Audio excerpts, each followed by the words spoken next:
Hai teman-teman, perkenalkan nama saya Indah Karita Panaa dari Prodi Sistem Informasi Fakultas Sains dan Teknologi Universitas Udin.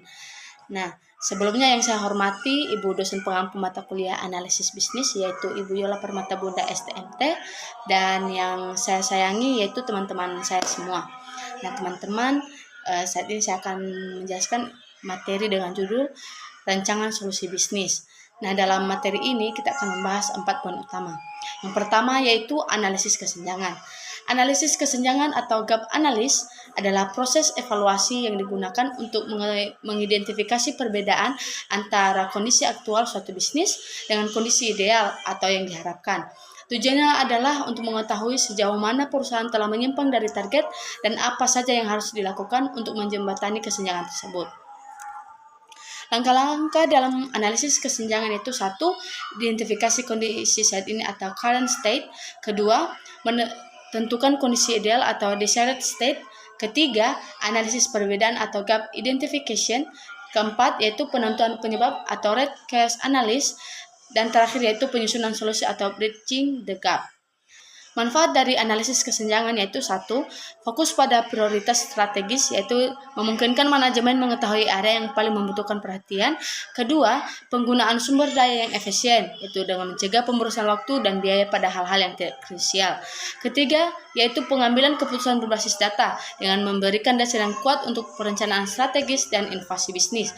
4. Yaitu mendorong perbaikan berkelanjutan yang menjadi alat penting dalam pengembangan proses dan peningkatan kualitas bisnis.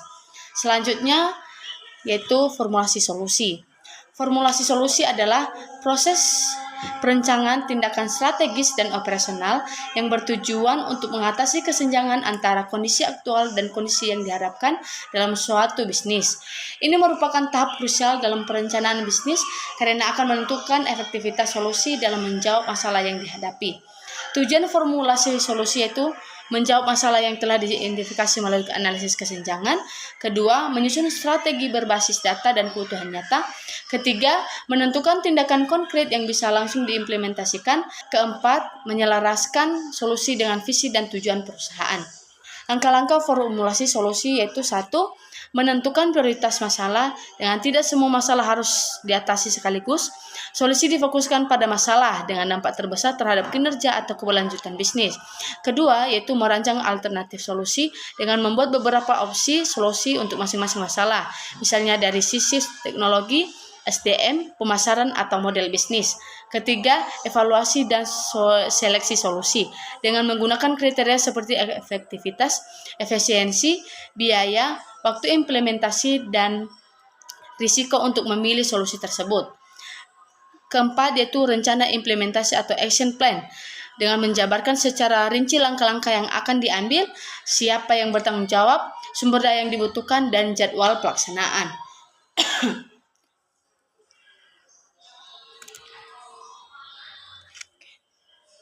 Selanjutnya yaitu penentuan kebutuhan bisnis.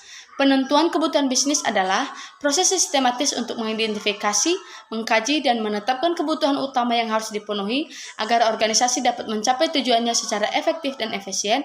Proses ini menjadi dasar dalam merancang solusi, strategi, dan pengambilan keputusan bisnis yang tepat. Tujuan dari penentuan kebutuhan bisnis yaitu menjelaskan kebutuhan dengan visi dan tujuan organisasi. 2. Menghindari pemborosan waktu dan sumber daya. 3. Menentukan prioritas dalam perencanaan solusi. Dan terakhir yaitu membantu perusahaan dalam membuat keputusan yang terarah dan berbasis data. Selanjutnya, langkah-langkah penentuan kebutuhan bisnis. Langkah-langkah dalam menentukan kebutuhan bisnis yaitu: 1. Mengidentifikasi masalah atau peluang. 2. Melibatkan pemangku kepentingan atau stakeholders. 3. Pemetaan kebutuhan berdasarkan prioritas. Dan terakhir yaitu verifikasi dan validasi. Selanjutnya yaitu arsitektur bisnis. Arsitektur bisnis adalah representasi tingkat tinggi dari struktur, proses, informasi, dan strategi yang digunakan oleh sebuah organisasi untuk mencapai tujuannya. Konsep ini memberikan gambaran menyeluruh tentang bagaimana berbagai komponen bisnis saling berinteraksi dan bekerja sama dalam satu sistem yang terintegrasi. Arsitektur bisnis membantu organisasi merancang dan menyelaraskan strategi, operasi, dan teknologi secara efektif. Ini sangat penting dalam proses transformasi digital, restrukturisasi organisasi, dan perencanaan solusi jangka panjang. Tujuan dari arsitektur bisnis yaitu 1. Menyelaraskan strategi bisnis dengan pelaksanaan operasional. 2. Menyediakan kerangka kerja untuk pengambilan keputusan.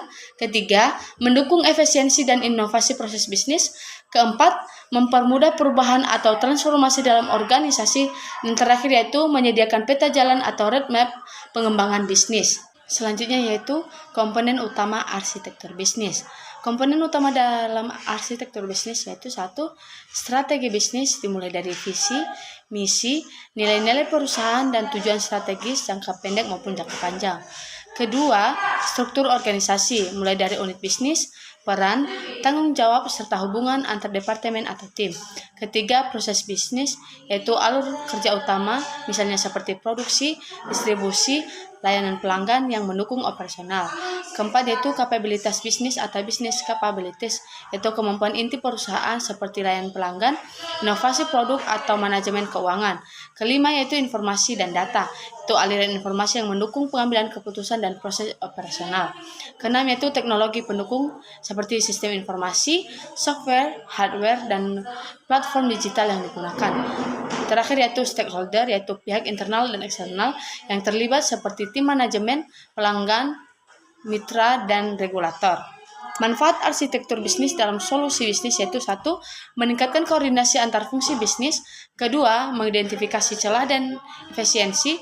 3. Mendukung inovasi dan perubahan teknologi. 4. Mengurangi risiko kesalahan implementasi solusi. Nah, selanjutnya yaitu hubungan arsitektur bisnis dan rancangan solusi. Arsitektur bisnis dan rancangan solusi memiliki hubungan yang erat dan saling melengkapi. Dalam konteks pengembangan solusi IT, arsitektur bisnis menyediakan kerangka kerja strategis dan visi jangka panjang untuk organisasi, sementara rancangan solusi berfokus pada implementasi konkret dari solusi IT yang mendukung tujuan bisnis yang telah ditetapkan. Teman-teman, sekian dari penjelasan materi saya pada saat ini. Semoga materi ini dapat bermanfaat untuk semua. Dan saya juga minta maaf jika ada kesalahan dari awal, pertengahan hingga akhir video. Dan semoga teman-teman juga dapat makluminya. Terima kasih. Bye.